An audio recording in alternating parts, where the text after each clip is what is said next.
everyone, and welcome to Entrepreneur Spotlight. Today we are here with Emily Nelson. She's the owner of Preiss Paper and Printing. So invitations, business cards, party cards. Emily is your girl. So Emily, thank you for having me. You're welcome. All right, so let's just get down to business. Tell us about it. Tell us about Preiss. Okay. I started the company, it'll be 2 years ago this summer, and for over 7.5 years I worked for the national retailer Swoozies, which is based out of Atlanta, Georgia, and they went through some issues where they had to kind of close and reorganize and reopen some stores. So the good news is they've reopened, but unfortunately the only store was in Greensboro, North Carolina. And so when I found out that Swoozies was going to be closing, I had a lot of people asking me in the Triangle area, well, where am I going to go to get my printing done? Where am I going to go to get creative design done? I think the draw to Swoozies was the competitive pricing and the creative design, like where somebody could find any design they see online and be able to bring it to us and say, can you rework this and recreate it for me in a budget of $500 versus $3,000. And so I had a lot of customers who I had developed relationships with over the years say to me, I don't have anywhere else to go now since Swoozies is going away.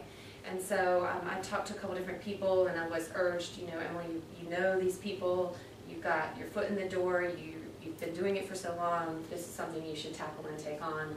After my husband and I talked about it for a while, it was just kind of I had the software ready, I had the basic equipment that I needed, so my beginning costs weren't astronomical. I didn't have to do kind of, when people start a small business, most of the time they have to go to the bank and get a loan. And exactly. So it was a huge savings because I had pretty much 75% of what I needed to get going. That's great. Yeah, it was a huge, and I think that's a lot of, for people that are fearful of starting new companies, the money that you have to put out there to begin with is a kind of a deterrent. And so for me, it was easy to say, okay, well, I have what I need. Now it's just that fear of stepping away from a structured corporate company where I knew every 2 weeks I'm going to get a paycheck. Every 2 weeks I know the exact dollar amount that's going to be deposited in my bank account, and kind of take that leap of faith to say, well, if I'm going to put all this hard work and dedication into a company that pays me, why wouldn't I be willing to do that for myself? So it's given me a lot of flexibility, which is wonderful. I get to work out of the home. I have 2 boys. My husband works out of the home together, so we're there together a lot more, which is really nice. You guys get sick of each other? No. Like 24/7 together? No, and I will say it's nice because it's funny, it's kind of worked out really well. Like the days where he needs to be in Durham or with other, are the days that I really need to be at home. And then the days when I'm out meeting with like clients or customers, or I'm out, shopping different papers and that kind of thing, he's at home. So, there's, like for a week period, there may be just 1 day out of the 5 that we're both home at the same time. Right. So we're not on top of each other all the time, which is nice, but then it's nice because then he'll say, hey, or he'll call up to me, hey, are you hungry? I'm like, oh yeah, we can go have lunch. So it's nice, it's a good mix. So do you feel like this kind of just all fell into your lap? A little bit, but I'm a firm believer that everything happens for a reason. I am too. Yeah, and I think that if I hadn't moved to Raleigh with the company when Swoozies was ready to open their first out-of-state store, Raleigh was the first city that they did that. And at the time, we were in Atlanta. I grew up in Atlanta. My husband was born and raised here in Raleigh. It was just one of those things, we were ready to have kind of that slower pace of life, but we felt like Raleigh still offered everything that a big city like Atlanta did. And it prepared me, the additional responsibilities that I was given overseeing 2 different stores in Raleigh, being able to buy paper and learn the vendors and really learn what the costs are associated with, and then also the additional skills needed to do design work, because I didn't go to school for design. I went to school completely thinking I was going to go into journalism. So this really was meant to be, because you obviously have a gift that you're able to use. Well, thank you. I've seen some of your stuff. I mean, you've done stuff for me before with the Sew and Dot. So yeah, you definitely. So okay, what about the bad stuff? Like, there's never. Everybody has the great stuff, but why don't you tell everybody about the bad stuff?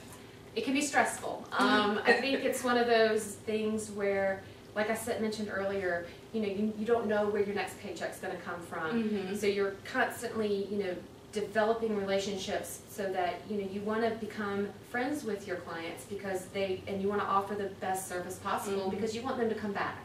And so for me, customer service has always been something I'm deeply rooted in. I feel like, if I'm always going to be honest with my customer. I'm always going to give them the best rate on what they're doing, and I'm never going to lead them astray. If they come to me and they say, I really want this, and it's not something that I think is the best for them or that can really honestly be done, I'm going to tell them that because I feel like honesty is the best policy type of thing.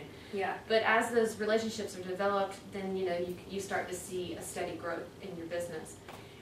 The hard things are, trying to think through, okay, you've got your wedding season, only a certain amount of people have birthdays in a year, so where else can you make sure that you are constantly doing work for companies or for people where it's every month, okay, she's going to contact me 2 or 3 times. They're going to contact me maybe 2 or 3 times, so you're not waiting on the next order. You have kind of that balance of that one person, they have 3 children, so you'll be doing 3 orders for them without the year for birthdays. But then you also have some companies like the reps from Stella & Dot who are calling me saying, I know when the spring line's coming out, the winter line, exactly. they're going to be doing some parties and they need my help. So making sure you're doing your homework. And I think a lot of it too is making sure that you're marketing yourself to get your name out there. And I have found, because when you're a startup, money's tight. Your budget is at a minimum and advertising is very expensive. So things like Facebook are great, to really market yourself and get yourself out there. I honestly still am a firm believer, word of mouth. The good old referral system. The referral system, there's a saying, for every time you give good service, somebody's likely to, pass that along 2 or 3 times. Every time you give bad service, somebody is more inclined to pass that along 6 or 8 times. Yeah. And it's kind of scary. So it just kind of reinforces you want to give good customer service in every aspect of your business. I will be the first to tell people what an awful time I had somewhere. Yeah. It makes a huge difference. So guilty of it. Well, yeah. But it's one of those things too, because you also are looking out for your friends. You don't want them to experience what you experienced. But so as far as marketing goes, you have branched out, not just printing. Right. So let's look at some of your goodies. Okay. Okay, this is my personal favorite because I love cookies. So tell us about the Sweet Tooth. Sweet Tooth. So as I was saying, when you were kind of, how do you keep, when you start with something like printing, how do you keep a business growing where you know that you are financially funding yourself to make it happen?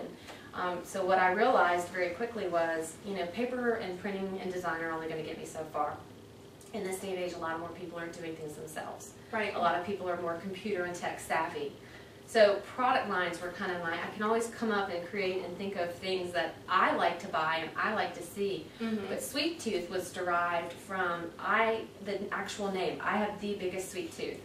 After every meal, I have to have some form of whether it's a little chocolate or a big slice of cheesecake. I mean, I have to have some type of sweet to kind of it just is that finishing off after dessert. And so, of course, chocolate chip cookies are my favorite type of cookie. And so I started playing around with it. I started creating the labels and the design. And then from there, I just had a couple different people say to me, oh, I'm looking for a great customized wedding hostess gift, or I want a really cute party favor for my daughter's teachers. And so from there I thought, okay, well, I can easily change the color of the label, I can change the fabric topper. So I've done everything from, an Easter bunny for Easter for people to give these in their Easter baskets, to somebody that got married at the beach and we changed and customized the label to 2 Adirondack chairs with their names. And it was a thank you gift, and I found some really cute seashell pattern fabric, and it's just great because you can really customize it to the customer.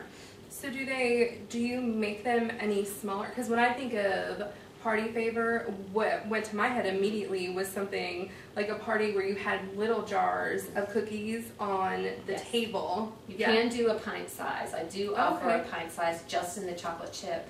So basically what I started with was the chocolate chip. My biggest thing with Sweet Tooth was I wanted somebody to be able to whenever you're going to somebody's home Mm-hmm. and you want to bring a hostess gift, normally it's a bottle of wine. Yep. But I like having these because they last up to 6 months. So you can have them in the pantry. You don't have to gift wrap it. It's ready to go as is. And the thing that you know that somebody will have in their house is the egg. It's the wet ingredients. The butter, the egg, and the vanilla. And yeah. the vanilla extract is actually optional. Yeah. You don't have to have it. It's just kind of an added bonus. But you know, sometimes people don't keep brown sugar at home all the time, or Yeah, they do. I do. Yeah. So it's just a great little gift. But I do offer that in a pint size, and I also do what I call the Kissably Delicious Peanut Butter Cup Cookie, and that is basically a peanut butter cup cookie, and it comes with Hershey Kisses wrapped still Oh my in gosh. the top, and they're delicious. And it's really easy because that one is only water and egg is the only thing you have to add to it, and it's Oh my goodness. Well, I can tell you that this definitely will not last 6 months in my house. I know that's always it's hard because I'm like, ooh, wait, I could take that. But I'm like, no, I need to make some chocolate chip cookies.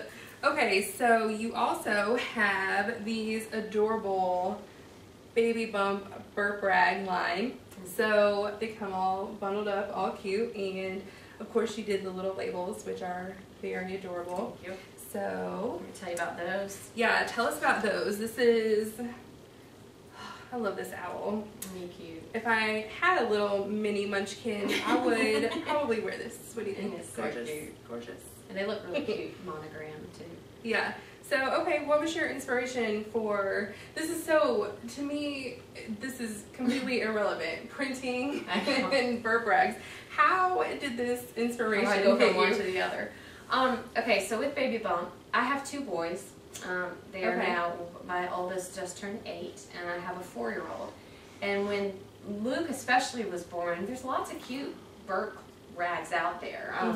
My biggest issue though was with the actual rags, on the sides, some are that gauzy fabric. Okay. And the problem with those is, and then they would, some of them to make them look pretty, there were ribbons put on them, more of a design where they look good. Well, they look good, but they're not functional. When you have a baby that spits up on you, it seeps through the gauze. The ribbons that are really cute on there don't absorb, saliva or throw up or spit up. And It's so gross. it is gross. And so for me, I got frustrated because I didn't have something that every inch was usable. Right. And so that's when I found this great burp cloth. It's called a Chinese fold burp cloth, and it does shrink down a little bit, but it's one of those things where it's like a good set of sheets. The more you wash it, the softer the fabrics get. Okay. But my biggest challenge then was, okay, I found the burp cloth. Right. But then what do I do to make it look good, but utilize fabrics where I can still say every inch of this burp cloth absorbs and wipes and does really well. And that's where I found these really great cotton flannels, where they're cute patterns. You don't care if it's thrown over your shoulder. Right. It looks good, draped over your stroller. But again, every inch of it is usable, and you can spot treat it. And machine washes. I mean, they're just great. So I just thought, I want women to have something that I didn't, because I know it was frustrating for me, and especially with my second son because he had reflux. So it was a constant, I always had a burp cloth over my shoulder. So that's why, and I love pairing fabrics. It comes from my mom. She's an interior designer, so I grew up going with her to fabric stores and watching her pair So it's 3, old 4 habit It's an for you. old habit. And so Well, I like finding the fabrics, to coincide with one another, like with the lamb and then the polka dot. how do you think the owl feels having all this spit up on him? I think he welcomes it because he knows he'll clean up nicely. I know that's a lie. Okay. Okay, so last but not least, Emily, you are a newly coined author, a Jill of all trades, we'll call you, from the novel Throne, and it's not actually out in hardback yet, but it's available just for Kindle or For the Nook too.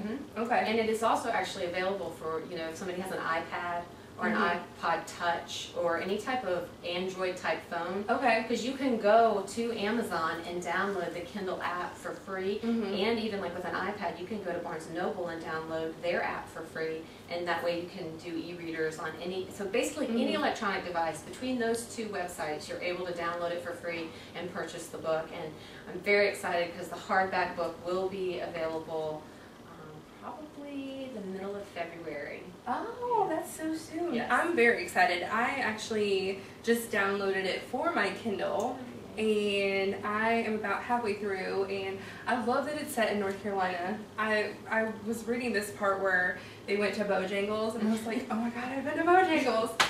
Like, I'm such a nerd like that. Yeah. I do it's that always nice to have that home root connection for people. Yeah. It's funny because I was looking through, I was going back and reading through some of the reviews that people have written on Barnes & Noble and Amazon, because I'm pulling some of those to have printed on the back cover. Right. And a lot of them were, it was great to read about something you're familiar with. Yeah. You know, I think that's why Nicholas Sparks attracts so many customers, or so many readers, because he writes so much about North Carolina. And that's too, for me, I love the area of Elon and the mountains, and even DC is referenced in the book, so it's fun. And you have a sequel coming too, I right? do. I'm currently working on the sequel. I'm about 5 chapters in. It will be called Caught, and my goal is to have it out late summer. And it may be again where it starts off on the, as a digital download, and then we'll go to the hardcover, and then eventually get into the paperback as well. It's been a kind of an interesting process, self-publishing. So yeah, but it's been worth it's a learning experience. And I think that's what I would say for anybody that is starting their own business or trying to get their feet wet in an area that they're not familiar with. There's so many avenues of research out there, and there's so many people that are willing to help you and kind of get you connected with who you need to get connected with. Right. You can't be afraid to ask, and you can't be afraid to say, do you know somebody that knows this? Or if you're in a conversation and something comes up, you can't be timid to say, oh, well, do you think I could talk to that person about it? Or, let them put you in. There's nothing wrong with utilizing connections, I guess is the best way to say it. I understand it can be a hard pill to swallow, though, because a lot of people have that, I don't want to sell myself to my friends, especially your friends and things like that. So one last question, was it worth it? Absolutely. Absolutely. I feel 100% truly blessed. It's, I have a saying, and I figured it out in college, but I made a mistake when you're not going on an abroad trip with my parents, and it still eats me alive because I don't think I'll ever get to go to Switzerland. I mean, opportunities like that just do not present themselves. That would eat me alive. Yeah. So I coined this phrase in my head: it's better to do it and regret it than regret not doing it. And I'm a firm believer that, like we talked about earlier, things happen for a reason. Right. And doors aren't just going to automatically open, but sometimes they do. And if you're too afraid to step through it and take that chance, then you're going to miss out on a huge opportunity. Yes, it's stressful. Yes, there are nights where I'm working till 11:30, 1 o'clock in the morning because I'm juggling 2 children and spending time with my husband and making that all work. But then having 3 hours during the day, to go hang out with my girlfriend, or to be able to go on a field trip with my son. When I was working full-time and stuck in an office, I wasn't able to really do those things unless I took a day off from work. Right. So that, yes, has made it worth it, and being able to see, especially this, to see it online is one thing, but to have a tangible copy of something you are passionate about and that you love come to life, it's a dream come true. So I wouldn't trade it for the world. That's awesome. Okay, so if everybody wants to now get some of your fabulous printing, or poor little owls that are about to get spit up on, or some cookies that won't last 6 months, how should they contact you? Do you have a website? I do have a website. It's PreissPaperandPrinting.com, and it's Preiss. It's spelled P-R-E-I-S-S. I know it sounds like you would want to say Preiss, but it's like a price tag. It's a family name, and is spelled out in the website. And all of these products and along with paper samples and my pricing points on paper are available through that website.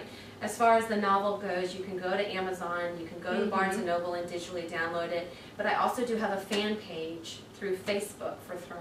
So you can easily go on there and like the book, and then through that you can find out the updates, like when the book will be available in hardback, when the when the sequel will be out, and I'm actually going to do probably a contest to coincide with the hardcover release for people that have read the digital download, because they're kind of that fan base that kind of kept me going. Right. If they go to Barnes & Noble or they go to Amazon and write a review, and their review gets picked, it'll get printed on the back of the book, on the cover, and you'll get a free copy of the sequel. Oh, that's good. So. And honestly, your Amazon price is ridiculously reasonable. I was like, well, really? I was this told, is a no-brainer. Yeah, I was told by the people that I spoke to about the book, when they said when you're self-publishing, your very first book needs to be at the 99 cents price point. It's crazy. It will probably go up once the sequel comes out, but it was one of those things where they're like, you're just trying to build a foundation of people to get it out there, to pass it along. And in this economy, people are more willing to say, I'll try reading a book for 99 cents, but because the book has, you know, a good merit, then that is what will then continue to sell itself. So it's really has been beneficial. It was hard. But my threshold is $3.99. Okay, well, that's good to know. I know, right? So now that I bought mine, go up the price. There you go. You got it. Okay, so Emily, thank you again so much. And if you have any questions for Emily, PreissPaperandPrinting.com. And this is great. I'm so excited. Thank you. So thank you. Oh, thank you. And we will see you next time.